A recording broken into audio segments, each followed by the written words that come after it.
അസ്സലാമു അലൈക്കും വറഹ്മത്തുള്ളാഹി വബറകാതുഹു. മുടിക്കോട് പള്ളി പ്രശ്നത്തിൽ ഇമാമിനെ പള്ളിക്കകത്തു കയറി ദുആ ചെയ്യുന്ന സമയത്ത് വെട്ടി പരിക്കേൽപ്പിച്ച് കൊല്ലാൻ ശ്രമിച്ചു എന്ന ജാള്യതയാർന്ന വാർത്തയിൽ നിന്നും ഒളിച്ചോടാൻ വേണ്ടിയാണ് മറുഭാഗം ഇപ്പോൾ എനിക്കെതിരെ ചില പ്രചരണങ്ങൾ നടത്തിക്കൊണ്ടിരിക്കുന്നത്. അതിന് മറുപടി പറയാൻ പ്രവർത്തകർ വെറുതെ സമയം കളയേണ്ടതില്ല. കാരണം അതിനുവേണ്ടി സമയം ചെലവഴിക്കും തോറും യഥാർത്ഥ പ്രശ്നത്തിൽ നിന്നും അവർക്ക് ഒളിച്ചോടാൻ അവസരം നമ്മൾ ഉണ്ടാക്കി കൊടുക്കുകയാണ്. യഥാർത്ഥത്തിൽ എനിക്കെതിരെ നടത്തിയ പ്രചരണത്തിന്റെ ക്ലിപ്പ് അവർ പ്രസിദ്ധീകരിച്ച കൂട്ടത്തിൽ അവർ വ്യാജമായി സൃഷ്ടിച്ചെടുത്ത പലതും എന്റെ പ്രസംഗം പകുതി വെട്ടിമുറിച്ചുകൊണ്ടാണ് പ്രസിദ്ധീകരിക്കുന്നത്. മാത്രമല്ല, വാർത്താ ചാനലിൽ അന്ന് ദുരുദ്ദേശപൂർവ്വം പ്രസിദ്ധീകരിച്ച ആ ചന്ദ്രികാ പത്രത്തിന്റെ ആ ഫോട്ടോ തന്നെ ശരിക്കൊന്ന് സൂം ചെയ്തു നോക്കൂ. ജീവിതത്തിൽ ഒരിക്കലും ഗൾഫിൽ പോകാത്ത ആളുകൾ ആ ഫോട്ടോയിലുണ്ട്. അത് പൂക്കോട്ടൂരിൽ നടന്ന ഹജ്ജ് ക്യാമ്പാണ്. സ്കൂൾ ലീവാക്കി വിദേശത്ത് ഹജ്ജ് ക്ലാസ് എടുത്തു എന്ന് പറയുമ്പോൾ ആ ഫോട്ടോയാണ് കാണിക്കുന്നത്. അങ്ങനെ ഒരു ഹജ്ജ് ക്യാമ്പ് വിദേശത്ത് എടുത്തിട്ടില്ലെന്ന് മാത്രമല്ല, അവർ കാണിക്കുന്ന ഫോട്ടോയിൽ ഉള്ള ആളുകൾ ചിലർ പാസ്പോർട്ട് പോലും ഇല്ലാത്തവരാണ്. ആ സ്കൂളിലെ അധ്യാപകരും കമ്മിറ്റി അംഗങ്ങളും ആ ഫോട്ടോയിലുണ്ട്. അത് പൂക്കോട്ടൂർ ഹജ്ജ് ക്യാമ്പിന്റെ വേദിയാണ്. വ്യാജമാണ് പ്രചരിപ്പിക്കുന്നത് എന്ന് മനസ്സിലാകാൻ അത് മാത്രം മതി. കൂടുതൽ അതിലേക്ക് പോകേണ്ടതില്ല. കക്കോവിലും പള്ളിക്കൽ ബസാറിലും അതുപോലെ തന്നെ ഇപ്പോൾ മുടിക്കോട്ടും അധികാരം കൈയാളാൻ നിയമപരമായി അവകാശം ലഭിച്ച ആളുകളെ അതിന് അനുവദിക്കാതെ കയ്യൂക്കുകൊണ്ട് കാര്യം നേടാനാണ് അവർ ശ്രമിച്ചുകൊണ്ടിരിക്കുന്നത്.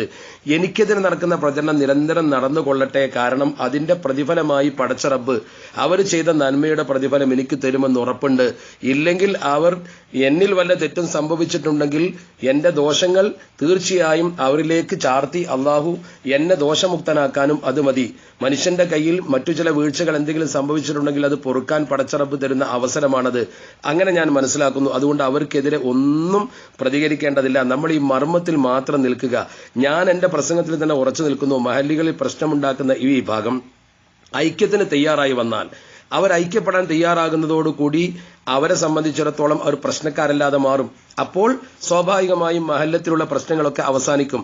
ഏതെങ്കിലും ഒരു മഹല്ലിൽ സമസ്തക്കാർ പ്രശ്നം തുടങ്ങിയതായി തെളിയിക്കാൻ കഴിയുമോ? പ്രശ്നം തുടങ്ങിയതും അടിക്കലശൽ ഉണ്ടാക്കിയതും മുഴുവൻ ഇവരാണ്. എന്തിനാണ് പള്ളിയിൽ കയറി അടിക്കുന്നത്? അങ്ങാടിയിൽ കയറി അടിച്ചാൽ പോരെ? അടിക്കണമെങ്കിൽ തന്നെ അങ്ങാടിയിൽ അടിച്ചാൽ എന്തേ ഇവർക്ക് കാര്യം തീരുമാനിക്കാൻ കഴിയില്ല? പള്ളി പൂട്ടാൻ സാധിക്കില്ല. അതുകൊണ്ടാണ് പള്ളിയിൽ തന്നെ കയറി അടിക്കുന്നതും പള്ളി പൂട്ടാൻ ലക്ഷ്യം വെച്ചുകൊണ്ടാണ് പള്ളിയിൽ കലാപം ഉണ്ടാക്കുന്നതും. ആ ലക്ഷ്യം നമ്മൾ മനസ്സിലാക്കി ഇവർ ചെയ്യുന്ന ഈ പ്രവർത്തനത്തിൽ നിന്ന് ഇവരെ പിന്തിരിപ്പിക്കാൻ ബഹുജനങ്ങളാണ് മുന്നോട്ട് വരേണ്ടത്. അതിനാണ് നമ്മൾ പറഞ്ഞത്, മഹല്ല് കമ്മിറ്റിയിൽ സ്വാഭാവികമായും ഈ വാശി വെച്ച് പുലർത്തുമ്പോൾ അവർക്ക് സ്ഥാനം കൊടുക്കേണ്ടതില്ല. അതേ സമയത്ത് നല്ല നിലയിൽ സമസ്തക്കാരെന്ന രീതിയിൽ സുന്നത്ത് ജമാഅത്തിന്റെ അണികളായി യോജിക്കാൻ അവർ തയ്യാറാകുന്നുവെങ്കിൽ പ്രശ്നം അവസാനിക്കും. ഇത് രണ്ടു കൂട്ടർ നടത്തുന്ന പള്ളിയാണെങ്കിൽ നമ്മുടെ മഹല്ലത്തിൽ ഒരു വിഭാഗം ആളുകൾ പുത്തൻവാദികളായി മാറിയാൽ അവരുടെ ഉപ്പമാരും അവരും സംഭാവന കൊടുത്ത പള്ളിയിൽ ഖുത്ബ പരിഭാഷ നടത്താൻ നമുക്ക് പറ്റുമോ? നമുക്ക് നമ്മുടെ സുന്നത്ത് ജമാഅത്തിന്റെ ആചാരം ഒഴിവാക്കാൻ പറ്റുമോ? ഞങ്ങളും ഇതിന് സംഭാവന ചെയ്തിട്ടുണ്ട് എന്ന് അവർ പറഞ്ഞാൽ ആ ന്യായം നമ്മൾ അംഗീകരിക്കുമോ? അവരംഗീകരിക്കുമോ? അതല്ലേ ഞാൻ പറഞ്ഞത്. ഇവരുടെ സ്ഥാപനമായ കാരന്തൂർ മർക്കസിന് മുക്കം മോയിമോനാജ് കൊടുത്ത സംഭാവനകൾ, അതുപോലെ തന്നെ സമസ്തക്കാർ കൊടുത്ത സൗകര്യങ്ങൾ, അതൊക്കെ 989 മുമ്പ് കൃത്യമായി നടന്ന കാര്യമല്ലേ?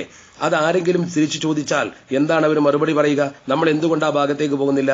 അത് സൊസൈറ്റീസ് രജിസ്ട്രേഷൻ ആക്ട് പ്രകാരം അവർ നടത്തുന്ന ഒരു സംഘത്തിന്റേതാണ്. അതിന്മേൽ നമുക്കൊരു അവകാശവാദവും ഉന്നയിക്കാൻ കഴിയില്ല.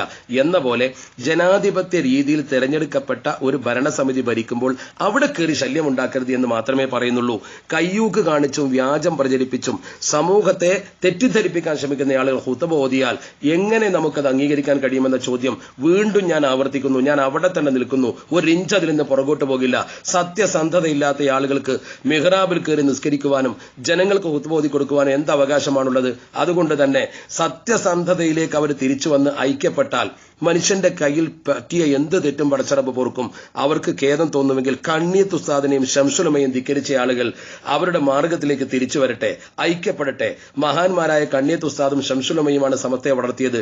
ആ രണ്ട് മഹാന്മാരെ നയിച്ച സമസ്ത കേരള ജമിയത്തുലമയെ അവരുള്ള കാലത്ത് രണ്ടാക്കാൻ ശ്രമിച്ച ആളുകളാണ് അവർ. കണ്ണിയത്ത് ഉസ്താദ് ജീവിച്ചിരിക്കുന്ന കാലത്ത് കണ്ണിയത്തിനെതിരെ പ്രവർത്തിച്ചു, ശംസുലമയ്ക്കെതിരെ പ്രചരിപ്പിച്ചു. ശംസുലമ ഇന്ന് മരണപ്പെട്ട് കിടക്കുന്നത് വരക്കൽ മുല്ലക്കോയ തങ്ങളുടെ മക്കാമലാണ്. നമുക്കത് മതി തെളിവ്. അത് മാത്രമാണ് സത്യം. മറുഭാഗത്തിന്റെ സത്യമല്ലെന്നറിയാൻ അത് മാത്രം നമ്മൾ ചിന്തിച്ചാൽ മതി. അതുകൊണ്ട് പ്രവർത്തകർ ആവേശോജ്വലരായി ഒരു പ്രശ്നവും ഉണ്ടാക്കാതെ സമാധാനപരമായി മഹല്ലുകൾ മുന്നോട്ട് കൊണ്ടുപോകാനുള്ള ശ്രമത്തിൽ ഏർപ്പെടുക. ഏത് കാര്യത്തിലും സഹിഷ്ണുതയാണ് നമുക്ക് ആവശ്യം, പ്രശ്നമുണ്ടാക്കലല്ല. സന്തോഷത്തോടു കൂടി നമ്മുടെ മഹല്ലുകൾ സമസ്തക്കൊപ്പം നിർത്താൻ നമുക്ക് അല്ലാഹു തൗഫീക്ക് നൽകട്ടെ. അസ്സലാമു അലൈക്കും വറഹ്മത്തുള്ളാഹി വബറകാതുഹു.